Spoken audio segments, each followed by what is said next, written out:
Edward's exploit by Nathan. Edward scolded the twins severely, but told Gordon it served him right.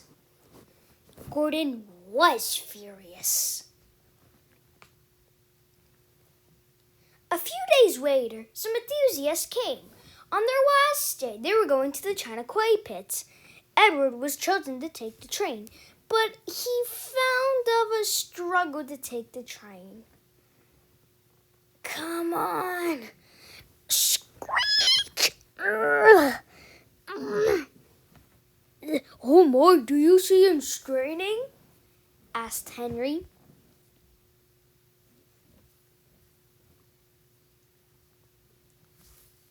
Positively painful, remarked James. Just pathetic, grunted Gordon. He shall give up and be preserved before it's too late.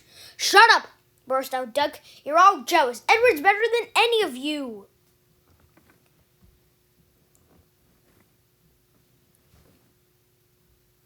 You're right, Duck, said Boko. Edward's old, but he'll surprise us all. I've done it. We're off. I've done it. We're off, said Edward as he finally puffed out of the station. Ba-ba-bum, bum-ba-ba-ba-bum, ba-ba-ba-ba-ba-bum, bum-bum-bum.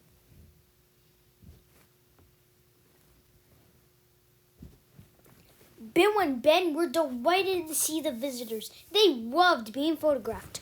Later, they took the party to the China Clay Works and Breakdown Special. Beep, beep, beep, beep. Do, do, do, do, do, do, do, do, do, do, do, do. Do, do, do, do, do, do, do.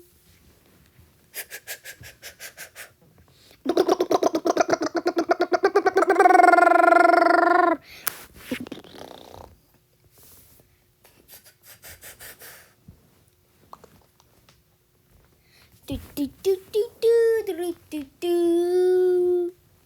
do do do do do. Everyone had a splendid time, and the visitors were most impressed. Then Edward took the visitors home. On the way, the weather changed.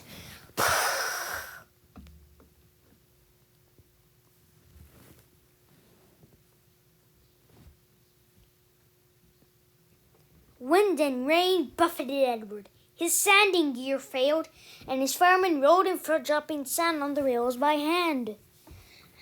Come on, panted Edward breathlessly. This is grateful. But there was worse to come.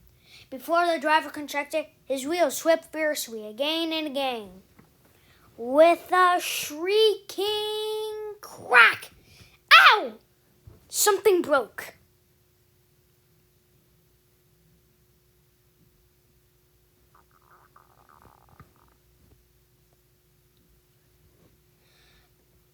The crew inspected the damage. Repairs took some time. What should we do?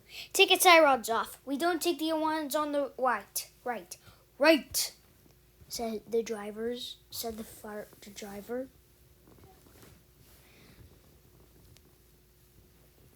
One of your crank pins broke, Edward, he said. We're taking your tie rod off.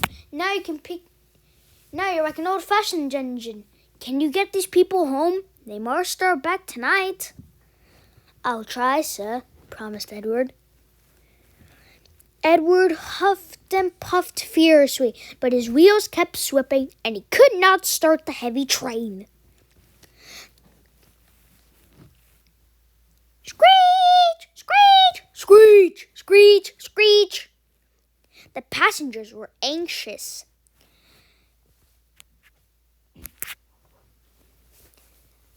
The driver, fireman, and guard went along the train, making adjustments between the coaches.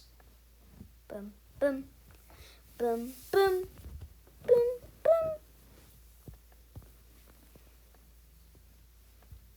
We've loosened the couplings, Edward. Now you can pick your coaches one by one, just as you do at freight cars. That will be much easier, said Edward. Come on, he said, and moved cautiously forward. The first coach moving helped to start the second, and the second helped the third. Beep, beep, beep! "I've done it! I've done it!" said Edward. "Steady, boy," said his driver. "Well done, boy! You've got them! You've got them!" And he listened happily to Edward's steady beat as he swooged forward ahead.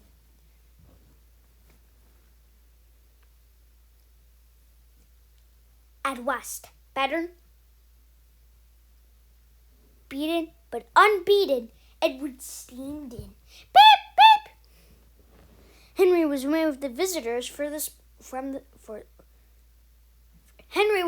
visitors with the special train. Beep, beep!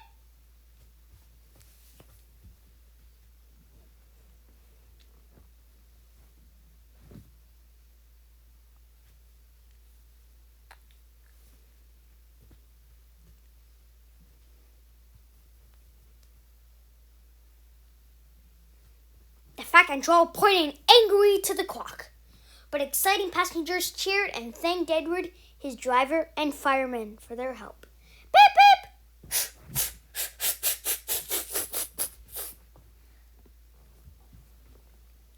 Duck and Boko saw that Edward was left in peace.